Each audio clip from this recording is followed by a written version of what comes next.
আসসালামু আলাইকুম।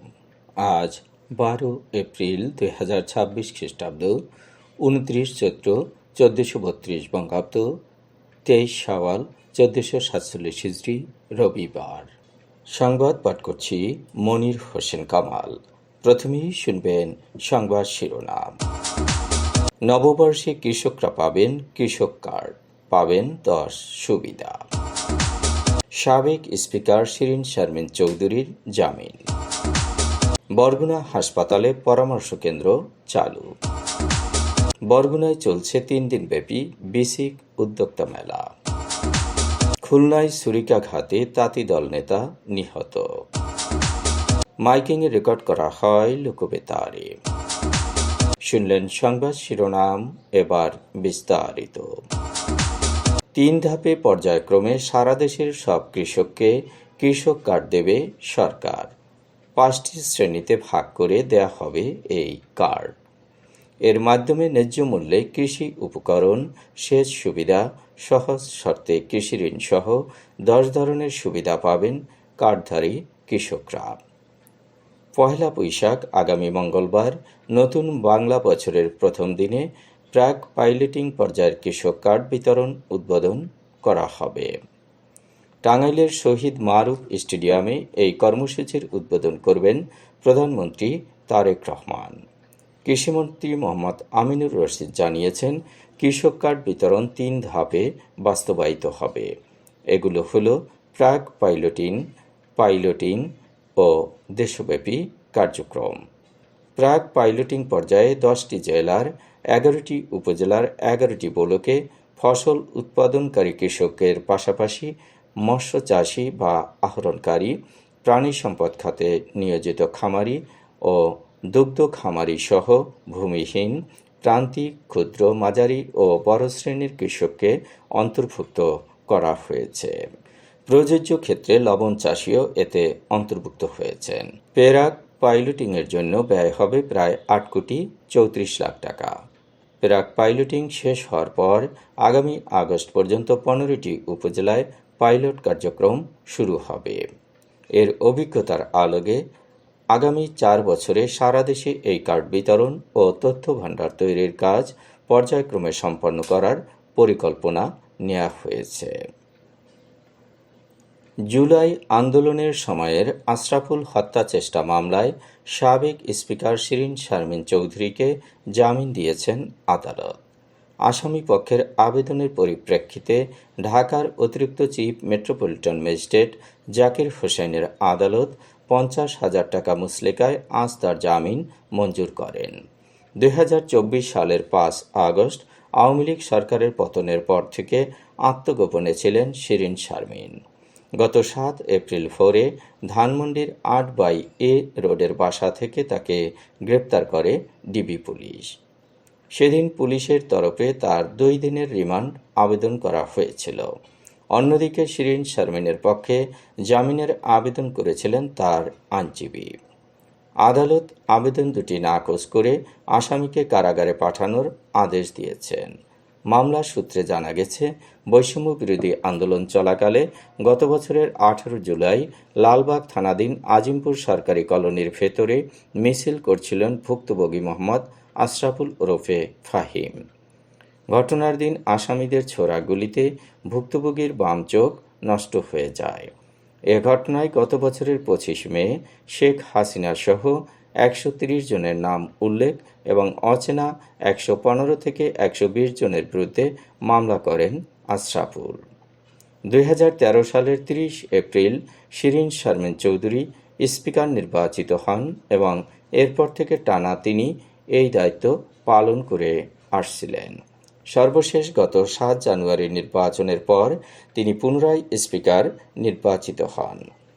তিনি রংপুর 6 আসন থেকে সংসদ সদস্য নির্বাচিত হয়েছিলেন। পরবর্তীতে শেখ হাসিনা সরকারের পতনের 27 দিনের মাথায় তিনি পদত্যাগ করেন। বরগুনা জেনারেল হাসপাতালে আজ থেকে জেলা স্বাস্থ্য অধিকার ফোরামের পক্ষ থেকে পরামর্শ কেন্দ্র চালু হয়েছে। বাংলাদেশ হেলথ ওয়াচ ও জাগনারীর সহযোগিতায় জেলা স্বাস্থ্য অধিকার ফোরাম এবং স্বাস্থ্য অধিকার যুব ফোরাম কেন্দ্রটি পরিচালনা করবে। আজ 12 এপ্রিল রবিবার বেলা 11টায় কেন্দ্রটির আনুষ্ঠানিক উদ্বোধন করেন বরগুনা জেনারেল হাসপাতালের তত্ত্বাবধায়ক ডাক্তার মোহাম্মদ রেজানুর আলম। সভাপতিত্ব করেন জেলা স্বাস্থ্য অধিকার ফোরামের সভাপতি হাসানুর রহমান ঝন্টু। শুভেচ্ছা বক্তব্য রাখেন জেলা স্বাস্থ্য অধিকার ফোরামের সহসভাপতি সাংবাদিক মনির হোসেন কামাল। বরগুনা জেনারেল হাসপাতালে স্বাস্থ্যসেবার মান উন্নয়ন, শৃঙ্খলা ও পরিবেশ রক্ষায় স্বাস্থ্য অধিকার যুব ফোরামের 10 জন স্বেচ্ছাসেবক প্রতিদিন সকাল 8টা থেকে রাত 8টা পর্যন্ত 2 শিফটে দায়িত্ব পালন করবেন। তাদের মধ্যে 3 জন হাসপাতালের নিচতলায় এবং 2 জন হাম ওয়ার্ডের সামনে দায়িত্ব পালন করবেন। হাম ওয়ার্ডে কেউ যাতে মাস্ক ছাড়া ঢুকতে না পারেন তা তদারকি করবেন। প্রয়োজনে জেলা স্বাস্থ্য অধিকার ফোরামের পক্ষ থেকে ফ্রি মাস্ক দিয়ে হাম ওয়ার্ডে ঢোকার ব্যবস্থা করা হবে। এছাড়া স্বেচ্ছাসেবকরা কোন ওয়ার্ডে কোন ধরনের সেবা পাওয়া যায় তা অবহিত করবেন। দরকার হলে অসুস্থ রোগীদের ওঠানামায় সহযোগিতা করবেন। বরগুনায় চলছে 3 দিনব্যাপী বেসিক উদ্যোক্তা মেলা। বাংলাদেশ ক্ষুদ্র ও কুটির শিল্প কর্পোরেশন বেসিকের আয়োজনে জেলা প্রশাসনের সার্বিক সহযোগিতায় সার্কিট হাউস মাঠে গতকাল এ মেলা শুরু হয়েছে। চিফ হুইপ ও বরগুনা 2 আসনের এমপি আলহাজ নুরুল ইসলাম মনি প্রধান অতিথি হিসেবে শনিবার বিকেলে ভার্চুয়ালি যুক্ত হয়ে মেলার উদ্বোধন করেন। পরে প্রধান অতিথির পক্ষে ফিতা কেটে ও বেলুন উড়িয়ে মেলার শুভ সূচনা করেন বরগুনা জেলা পরিষদের প্রশাসক ও জেলা বিএনপির আহ্বায়ক মোহাম্মদ নজরুল ইসলাম মোল্লা। সভাপতিত্ব করেন অতিরিক্ত জেলা প্রশাসক সার্বিক অনিমেষ বিশ্বাস। শুভেচ্ছা বক্তব্য রাখেন বিসিকের উপব্যবস্থাপক কাজী তোফাজ্জল হক। 13 এপ্রিল পর্যন্ত চলবে এ মেলা। খুলনায় দুর্বৃত্তদের ছুরিকাঘাতে তাঁতিদল নেতা সোনা মিয়া নিহত হয়েছেন। শনিবার দিবাগত রাতে খালিশপুর নয়াবাটি এলাকায় এ ঘটনা ঘটে। নিহত সোনা মিয়া খালিশপুর নয়াবাটি এলাকার বাসিন্দা এবং জব্বার সর্দারের ছেলে। তিনি এলাকায় একটি ভ্যারাইটিস স্টোর পরিচালনা করতেন এবং প্রতিদিন গভীর রাতে দোকান বন্ধ করে বাড়ি ফিরতেন। শনিবার রাত 12টার পর একটি মোটরসাইকেলে 3 জন যুবক দোকানের সামনে আসে। এ সময় তারা সোনা মিয়ার ওপর হামলা চালায় এবং ধারালো অস্ত্র দিয়ে তার ডান হাতের বাহুতে পরপর 2টি আঘাত করে। আঘাতের পর তিনি প্রাণ বাঁচাতে পাশের একটি গোডাউনে আশ্রয় নেন। পরে স্থানীয়রা তাকে গুরুতর আহত অবস্থায় খুলনা মেডিকেল কলেজ হাসপাতালে নিয়ে গেলে চিকিৎসক তাকে মৃত ঘোষণা করেন। অতিরিক্ত রক্তক্ষরণে তার মৃত্যু হয়েছে। মাইকিংয়ে রেকর্ড করা হয় লোকবেতারে। সুমধুর ও সুস্পষ্ট কণ্ঠে মাইকিংয়ের জন্য লোকবেতারের বিকল্প নেই। লোকবেতারের সানপ্রুফ স্টুডিওতে করা হচ্ছে গান ও নাটকের রেকর্ড। সেই সাথে লোকবেতারের নামমাত্র টাকায় প্রচার করা হচ্ছে বিজ্ঞাপন। 15 সেকেন্ডের বিজ্ঞাপন প্রচারিত হচ্ছে মাত্র 500 টাকায়। 30 সেকেন্ডের বিজ্ঞাপন 1000 টাকা, 45 সেকেন্ডের বিজ্ঞাপন 1500 টাকা আর 1 মিনিটের বিজ্ঞাপন প্রচার করা হয় মাত্র 2000 টাকায়। নির্ধারিত টাকার বিনিময়ে প্রতিদিন কমপক্ষে 5 বার করে পুরো 1 মাস বিজ্ঞাপন প্রচার করা হবে। মাইকিং ও বিজ্ঞাপনের জন্য যোগাযোগ করবেন 0-1-755-666-445 নম্বরে। এবারেই শুনবেন আবহাওয়ার খবর।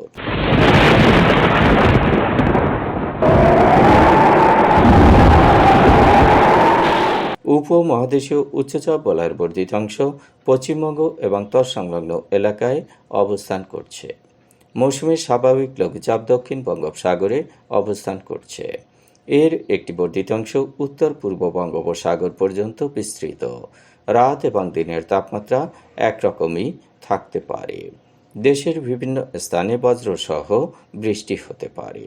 আজ দেশের সর্বোচ্চ তাপমাত্রা ছিল যশোরে 35.8 ডিগ্রি সেলসিয়াস এবং সর্বনিম্ন তাপমাত্রা ছিল তেঁতুলিয়ায় 18.4 ডিগ্রি সেলসিয়াস।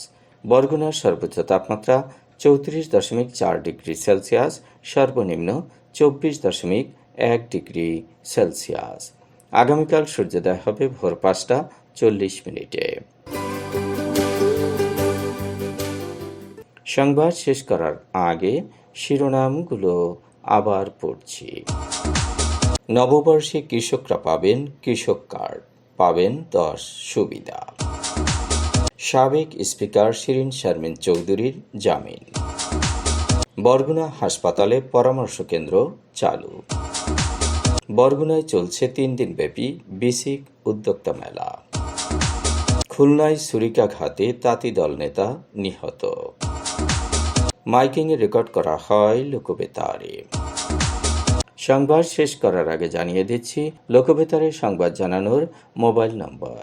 আপনার এলাকার গুরুত্বপূর্ণ সংবাদ জানাতে ফোন করুন 0-1-755-666-445 নম্বরে। আর লোকবেতারের সাথে যুক্ত হয়ে গান শুনতে চাইলে SMS করুন 01782973478 নম্বরে। মোবাইল করবেন 01959438545 নম্বরে। বিশ্বের সব জায়গা থেকে শুনতে পারবেন লোকবেতার। লোকবেতার FM.org ওয়েবসাইটের মাধ্যমে শুনুন সরাসরি অনুষ্ঠান। সংবাদ পাঠ এখানেই শেষ করছি।